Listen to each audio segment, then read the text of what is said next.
That's a fair amount of stick out, but it should be fine. I usually get away with that. Oh, I see. It's one of those days, is it? I'm going back to bed.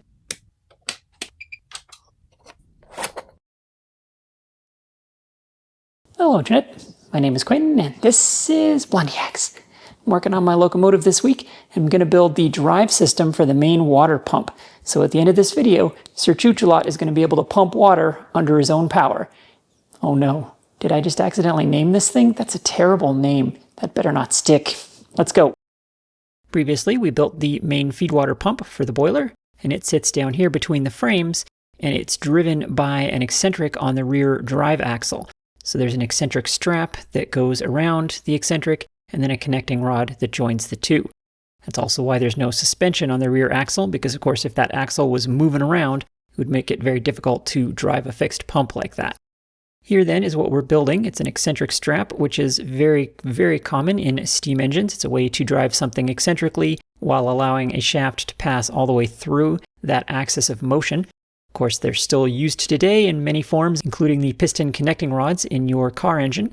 Except weirdly for the Chevy Bolt that I had. I tore that thing down completely looking for the connecting rods and pistons. Couldn't find them. Then I brought it back to the dealer to complain, and he looked at me like I was the crazy one. You just can't get good service these days, you know? Starting with the eccentric strap, I found this nice big chunk of bronze flat bar in my scrap bin. I'm going to use this. It's quite a bit oversized, so I'm going to cut a chunk of it out in a way that hopefully preserves as much of this as possible. This material is not inexpensive. I'll cut this out on the bandsaw in roughly a square. Conveniently, however, this material is just over twice as thick as I need, and I actually need a second one of these eccentric straps later for the oil pump. So after cutting out that square, I'm actually going to cut it now the long ways. I don't know what would you call this, but I'm going to ripsaw it, I guess a woodworker would call it, all the way down and split it into two thinner chunks that can be used for two eccentric straps. This was a very long cut because of the length of engagement of the blade on the material there for this little bandsaw. I actually looked at the time code on the video, and this took 11 minutes. This would have been a good job for my big horizontal bandsaw, but the piece is so small that there wasn't really a way to fixture it, so yeah, that worked. It just took a while. That piece now has a rough bandsaw cut on 5 of 6 sides, and the 6th side is a factory rough material surface, so I need to face all 6 sides of this, square them up, get them down to a nice dimension and a nice clean machined finish. And the perfect machine for that job is the shaper. This was quite a bit of shaping time, but that's a feature, not a bug. Note the copper wire there. I actually did a full squaring of stock procedure on this because I want all 6 faces of this to be valid references for flatness and squareness, and also have everything on dimension because we have a lot of operations to do to create the complex shape of the eccentric strap. Normally, eccentric straps are castings when you build a steam engine. Certainly if you build like a stationary steam engine kit, it's definitely going to be a casting because of the complexity of the shape. But Kozo is a bar stock kind of guy, so he does everything with bar stock, and thus so are we going to. That English is hard. I laid out the center point of the bore because that's the reference for pretty much everything else. It's not centered on the stock because of course the features of the strap are not centered. Next, I center punched that so that I could anchor my dividers and scribe the outer round surface of the top of the strap. The purpose of that is to give me those intersection points that you can see because those form the tops of the ears on either side of the clamp, which I'm now going to mill down to my layout lines. These don't need to be super precise in terms of location, but we do need to create these first because most of the operations on an eccentric strap need to be done with the strap split in 2 and clamped together. So job 1 then is to create the means to clamp the halves together before we do anything else. Created a little landing there then that will hold the screw head. And now with that done on both sides, you can see how the landing meets the circle at a tangent point according to the drawings. Again, it doesn't have to be that accurate. And now I can center drill and drill through tapping drill size all the way down for what will become both halves of the ears that will clamp the strap together. Next, I can open that up to clearance drill size in what will become the top half of the ear, and then tap through the clearance hole down into the lower half to create threads in the lower half of the ear. Working on eccentric straps requires a lot of kind of thinking ahead of what's going to be there that isn't yet. You're sort of creating features that will all make sense later. While I'm in this setup, I thread the correct length screw in there and make sure that it threads all the way down and gets tight without bottoming out. Make sure I've got the correct thread depth in there, and that looks good. Now it is time to, in fact, split this thing in two. The secret to success on eccentric straps when doing this is to give yourself plenty of extra dimension on the vertical opposite the split line, because there's lots of ways for this to go wrong. I'm going to do this with a slitting saw, so I'm going to touch off on the top of the work using a DTI to check for deflection, so I know when the saw is just touching that. It's a great trick I learned from Stefan Gottsfitter. Then I can translate down by the thickness of the saw plus the dimension of the top half of the strap, and that will put the cut in the correct place. I'm opting to do this with a slitting saw because a slitting saw is a machining cutter, and assuming this goes well, it'll save me a bunch of work because it will leave me nice finished machined surfaces above and below the cut. If you did this with something like a bandsaw or a hacksaw, something like that, you'd then have to go back in and machine both surfaces flat, which then costs you a bunch of extra dimension, and you have to leave more extra material on both sides, and so on and so forth. Slitting saw cuts can be kind of a pain in the butt, but as far as they go, this one is one of the easiest ones you can do. It's bronze, and it's on the X-axis, which you don't usually get the luxury of that, which means I can power feed it. So really all I have to do is babysit the saw and keep it lubricated. So this is about 250 RPM and feeding about as slowly as my power feed will go. That seemed just fine until I cleaned up the parts, took a look at the cut, and realized it did not go well at all. As it approached the halfway point, the saw started deflecting and it cut very, very crooked, as you can see. I suppose that's because I used a very thin saw, which is desirable because there's a lot less tool pressure.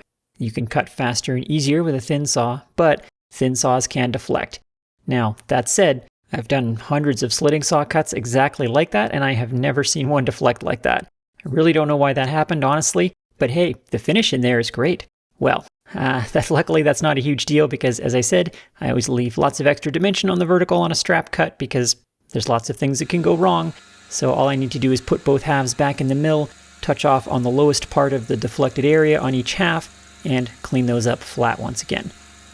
This is going to cost me a little bit of real estate in the threaded holes on either side, but you can always deepen those if you need to at this point. In this case, I didn't need to. The purpose of all this is to end up with two halves that are going to form a perfect circle with machined mating surfaces between the edges of that circle. That's why we have to create the mating surfaces first and then do the circle relative to them to ensure that all of that lines up correctly. If you cut the bore first, you've got a round circle and there's no way to cut that in half and end up with something still round after you clean up those halves. Now there are some other ways people do this. A lot of car connecting rods, for example, are made from castings, and they actually break the castings after doing the bore. Because of the nature of cast iron, you'll end up with two halves that always fit perfectly back together in only one way. Kind of a neat trick, but as far as I know, nobody in Steam does that. We do it this way. Aside from a rather prominent chamfered line in the middle, because I got a little carried away with my deburring, we're ready to move on. I'm happy with that. I'll reapply my center punch, which was removed by the cutting. Make that a little bit larger so that we have a big heavy center punch right in the middle of the bore that we're about to create. I also scribed the rest of the lines to give myself some guidelines for the rest of the curved shapes that we're going to be creating, the inner bore there, and then the outer round shape of the strap. Now, technically, the outer round shape is no longer a scribed circle, because of course we scribed that circle and then machined a little bit of material off the underside of that circle from where the punch mark was when I did the first scribe, but it's not enough to matter in this case. Remember, the outside of an eccentric strap is usually a casting, so it's very rough indeed, and it just has to be kind of approximately an attractive shape. The next step then is to figure out a way to fixture this on the lathe so that we can do that center bore as accurately and nicely as possible. To do that, I dug through my random fixture bin and I found this thing. This was originally a fixture plate for working with 4-inch boiler heads on various machines, but it actually makes quite a nice little mini faceplate. So I can bolt small parts on here. It's got a bunch of random 1/4-20 holes all over it. So I spent an hour and whipped up some little clamps that I can use to hopefully reach the part from those random threaded holes. The trick with eccentric straps is you have to clamp the edges of them just outside the bore that you're going to create all the way around, and there isn't usually very much material to do that. In this case, unlike working with a casting, it's actually quite a bit easier because I can choose how much material I have around the bore. I've left myself plenty, and the front and back of it are faced, so it's easy to clamp it flat. So honestly, I'm kind of becoming a convert to doing this with bar stock rather than castings. Machining eccentric strap castings is quite tricky. I'm going to put this mini faceplate in my 4-jaw chuck, and you'll see why in a minute. I'll start by dialing it in concentrically, then I'll do a facing cut on the front of it to give myself a flat working surface. I don't know where this faceplate has been or who it's been associating with. Can't take any chances these days. This faceplate looks like a scale model of the moon from all of the damage that's been done to it from various operations over the years, but that doesn't actually matter as long as the high spots of all of the craters are planar and square to the spindle of the lathe. It will still function as a faceplate. Now I can get my piece fixtured approximately centered by pinning it with my punch mark using the tailstock live center, and this will allow me to get my clamping set up and everything will be very close to concentric. This isn't going to be guaranteed. Pinning something physically with the tailstock is no substitute for dialing it in, but this will get us very close, and because I've got it set up in the 4-jaw, now I can bring my dead center in here to do the final dialing in, and I can dial it in with the chuck jaws on the 4-jaw. Normally with a faceplate setup, you have to tap it in, which obviously can be done, but it's very tedious to, do very gentle tapping all the way around the part using an indicator to dial it in that way. But I can just dial in the faceplate itself, so the faceplate is technically running off center a little bit now, but honestly not enough that you can even tell. And you can see that the center punch mark and my scribe circles are running perfectly true because they've been dialed in. As long as the part is running true, it doesn't matter what the fixturing is doing. All right, let's create the bore, which is the critical feature on this part. We need to do this right. I'll start with a center drill to give a nice starting point for the pilot drill on this annular cutter. I happen to have an annular cutter that's a little bit smaller than the final bore, so this will be a very convenient way to rough in the bore, save me a bunch of time. Annular cutters are really wonderful things. They're kind of like hole saws, but each tooth has the geometry of a machining cutter, so they're kind of the forbidden love child of a slitting saw and a hole saw, if you like. They do a really nice job. They usually actually leave excellent finishes as well, and they're very efficient. They don't chatter very much. Wonderful things. That shifted most of the material out of the way, but for accurate dimension and concentricity, of course we want to finish up with the boring bar, so in we go. A few passes with this, and we'll be home free. Interestingly, the clearance between this strap and the eccentric is quite generous. It's 4 to 5 thousandths as opposed to like half a thou to 1 thou, which is what I'd normally see on an eccentric strap. And this is similar to the piston on this pump, which also had a strangely generous bore. I expect that's something to do with the speed this pump runs at, or maybe the fact that it's really close to the boiler. It may experience some steam backwash or heat from the boiler, may expand, not sure, but once again, very generous clearance on these parts. I'm checking my progress with telescoping bore gauges, and these things are quite fussy. There's a lot of sources of error in them if you don't do them exactly right. There's a lot of feel and technique. So on a critical dimension like this, I'll do the measurement 3 times, and I keep doing it until I get 3 results that are the same, so I can trust that measurement. And in this case, I was aiming for the bottom of the tolerance, and I landed at the top of it. But hey, intolerance is intolerance. I'll take the W, and let's move on. Those divots in the faceplate left some amusing looking burrs that we'll clean up easily enough, and that bore is looking really good otherwise. Now it's time we can test fit on the eccentric. This is the moment of truth for any eccentric strap. Does it fit over the eccentric, and is it a good fit? Does it still move freely once you clamp it down? This is where you find out if the dimension on your bore was correct, and that looks really, really good. Those screws are tight and it still spins freely, but there's no slop in it. Wonderful. I have one little pro tip for eccentric straps. Sometimes they don't fit over the eccentric the first time, and you think they really should. First of all, of course, triple check that your bore is the correct diameter, but assuming it is, sometimes they still won't go over the eccentric, and generally that means that the split line is not exactly centered on your bore. It doesn't take much for this to happen, even a couple of thousandths out, and the strap won't fit over the eccentric because there's more than 180 degrees of arc on one side of the split line or the other. That sounds fatal, but it's actually really easy to fix. Again, you're not going to be off by more than a couple thousandths, so all you need to do is chamfer these corners right here on whichever half is over 180 degrees. That won't hurt the function of the strap, and then it'll go on just like it should. And then, of course, witness marks on one side of the strap so you know exactly how it goes back together every time from now on. Machined parts are not Lego. You can't assume that everything is interchangeable and symmetrical even when you think it should be. Always assume things only go back together one way. Now I'm going to start working on the clevis feature at the top, which clamps to the connecting rod. I'm keeping the outside of this eccentric strap square as long as possible because we have a lot of operations to do, and as long as there's square and flat sides, it's easy to hang on to. And, well, this is no exception. This is one of many features we have yet to create on this to create the final shape. With that tab machined in there, now I need to cut a slot down the middle of it to make it into a clevis. And I decided to do this on the shaper because the dimension matches this slotting tool that I already have. Been using this a lot lately. Conveniently, Kozo specifies the same dimension for a great number of slots on this locomotive. So I had this tool ground and I'm getting a lot of use out of it. I will say this didn't work quite as well as it has in the past. This was my first time doing a slotting cut like this in bronze. And because the bronze is quite a bit softer than steel, it did deflect a little bit away from the cutter. Turns out the geometry on my hand ground cutter wasn't that great, and it needed a little bit of massaging, let's say. So the end result was, I'll call it a 6 out of 10, but it's good enough. It will certainly function, and it's buried under the boiler where you'll never see it. I'm going to switch over to making the connecting rod now.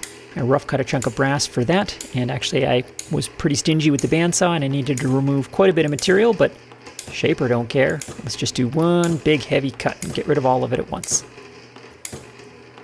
Boy, those are some beefy looking chips.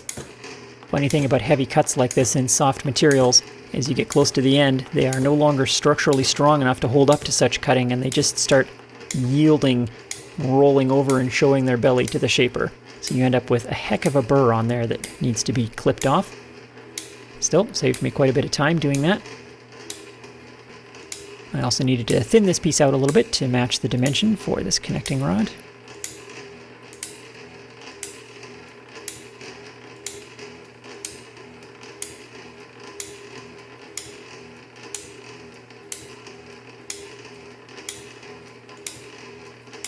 I wanted to make the rod at this particular moment so that I can slot it into the clevis and drill and tap all of these pieces all together in their final positions. That way I guarantee everything is going to line up and I don't have to measure anything. The assembled dimensions of this strap are quite important because they set the offset of the stroke of the pump in space, which obviously has to be correct because of where the pump is mounted in the chassis. That can't change. So with those all clamped together now in the vise, I can drill all the way through the entire delicious brass bronze sandwich with the tap drill size. Then I drill through the top layer of bread and the cheese with the clearance drill, and then I can tap down through that into the bottom layer of bread with the tap and thread the bottom of it. And then I end up with an entire assembly that can be screwed together and clamped in its final position, and I know it will reassemble this same way every time. I've left plenty of extra material on that connecting rod because the critical dimension on this whole assembly is the distance between the center of the bore and the center of the pin that's going to attach to the pump. So I'm going to hold it like this and I'm going to dial in that bore, and that will allow me to translate over the exact correct distance and drill that hole the way that everything is currently bolted together. This distance sets the offset of the stroke of the pump in space, which is very, very important, of course, because the pump's mounting on the chassis is fixed. The eccentric's mounting on the axle is fixed, so the distance, the length rather, of this connecting rod has to be exactly right, or else the stroke of the pump would be shifted too far one way or the other. The piston might pop out or the piston might crash into the inside of the pump.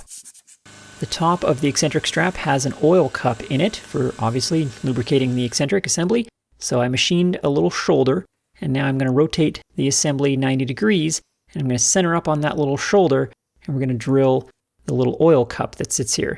It's a primitive but functional affair consisting of a larger drilled hole with a smaller drilled hole at the bottom, forming a cup with a thin passage that leads down into the bore. To create that passage, I rotate the strap around and find a position where the drill can go down through that cup without deflecting, and then I drill that through. The angle of this doesn't actually matter very much. As long as it ends up in the bore, it will function for lubrication. And then the cup will be oriented pointing upwards on the locomotive so it can hold a little bit of oil. and it just sort of gives you a target to hit with the oiler, really. A drop now and then is all this will need. I'm finally at a point where I no longer need all square surfaces around the outside, so since I'm set up in the mill anyway, I'll get rid of some extra material, and then I'll use the die filer to get close to my scribe line to create the outer rounded shape of the strap. Again, this is entirely aesthetic. It's just traditional for the outside of an eccentric strap to be rounded because they are generally castings, both on models and on the real thing. Since we're making a bar stock engine, the job at this point is to try to make it look like a casting as much as practical. This doesn't warrant a huge amount of effort because, again, this thing isn't visible, so this is just good practice for making nice looking parts, I guess. Next, I'll create the shape of the connecting rod. It's tapered. I found a filing button the correct diameter to trace the end, and then I connect the dots to create the tapered sides, and that's the shape we need to create. I'll start by roughing that in on the bandsaw. Next, I rounded the end. You can see how I've created all of the cosmetic features relative to the functional ones so that I guarantee the part will look good and function when I'm done. Finally, the tapered sides I did with hand filing. The last little detail is to create a trapezoid shape on the clevis so that the eccentric strap matches the shape of the connecting rod where they meet. It's a little detail, but it does improve appearance quite a bit. I just bolted everything together and filed the edges of the clevis down until they met up with the angle of the connecting rod.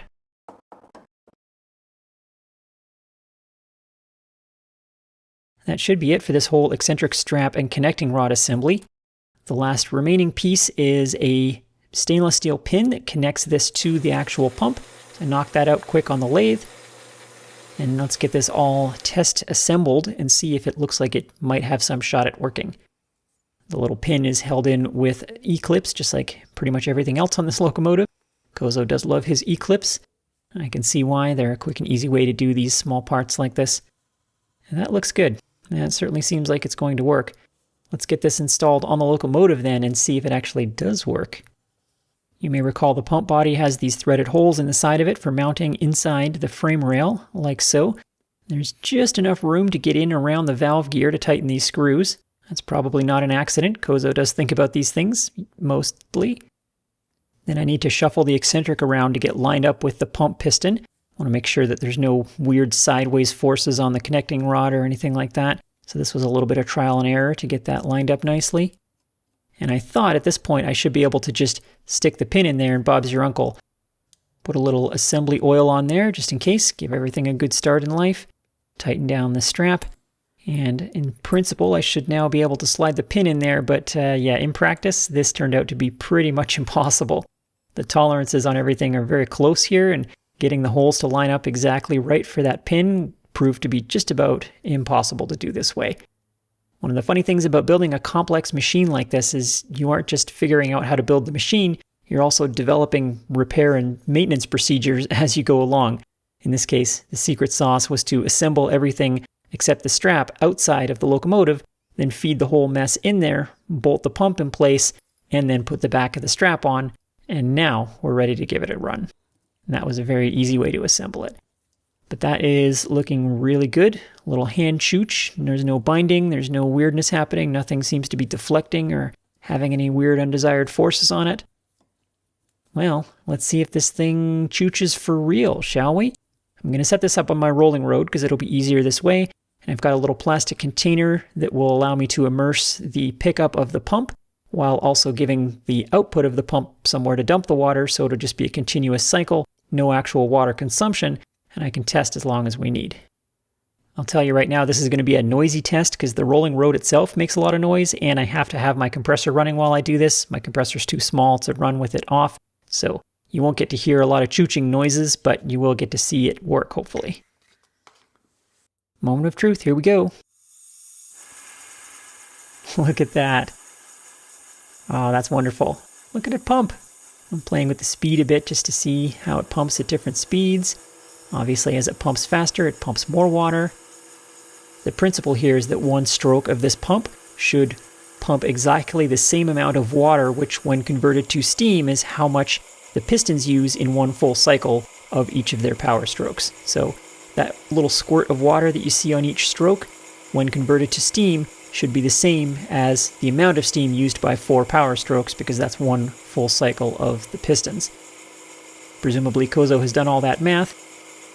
Then of course, as the engine runs faster, the pump runs faster, but the volume of water shifted on each stroke is the same. However, it still matches the number of cycles of the pistons. Thus, in principle, at all road speeds, the amount of water being pumped should be correct for the amount being consumed by the boiler. Now, obviously, that's a very delicate balance, and it remains to be seen if this is all correct. It's possible I didn't build something quite correctly in the pump and it's not pumping quite enough. It's really hard to say at this point. I will say I've spoken to one other builder of the A3 who said on his, the pump did not quite keep up with the consumption of the boiler. And again, there's a million reasons that could be the case. Every boiler is like a living thing. They all consume slightly different amounts of water. So in his case, he had to enlarge the bore on this pump from 1/4 to 5/16. I may have to do that, but I won't know until we run this thing on live steam. It may also pump too much water. That's in some ways a worse problem, because then you're shoving a bunch of cold water into the boiler that it can't use, and that's going to hurt the efficiency of it quite a bit. If the pump is under pumping, you can always supplement it a little bit with the hand pump in the tender if you need to, which, for example, you need to do if the engine isn't moving. The engine does consume a little bit of steam when sitting still from the blow-off valve and the drain valves and so on, so you do occasionally need to hand pump it a little bit, I'm sure, when it's not moving. Full-size locomotives and a lot of models use other methods other than axle pumps for doing this, partly for that reason. A lot of them use steam injectors, which is a whole can of worms that we could talk about someday if you want, but also they often use things like duplex pumps that run all the time, whether the wheels are turning or not. There's lots of different ways that locomotives did this. But at this point, I could not be happier with how this appears to be functioning. It's shifting plenty of water, there's nothing leaking, nothing behaving strangely, no tightness, doesn't appear to be creating a lot of extra drag on the engine, and it's honestly, I'm thrilled. This is probably the best working piston pump that I've ever built in any model engine, and yeah, I couldn't be happier about it. So I hope you enjoyed watching me make this thing. We're going to be taking a pause on the water system because we have a bunch of dependencies now. There's some plumbing that would have to happen to the tender, but we can't do that yet. So we're going to be moving on to other things for a little bit, but we will see this pump again pretty soon. Thank you so much for watching. Thanks to my patrons for making all this happen every single week, and I'll see you next time.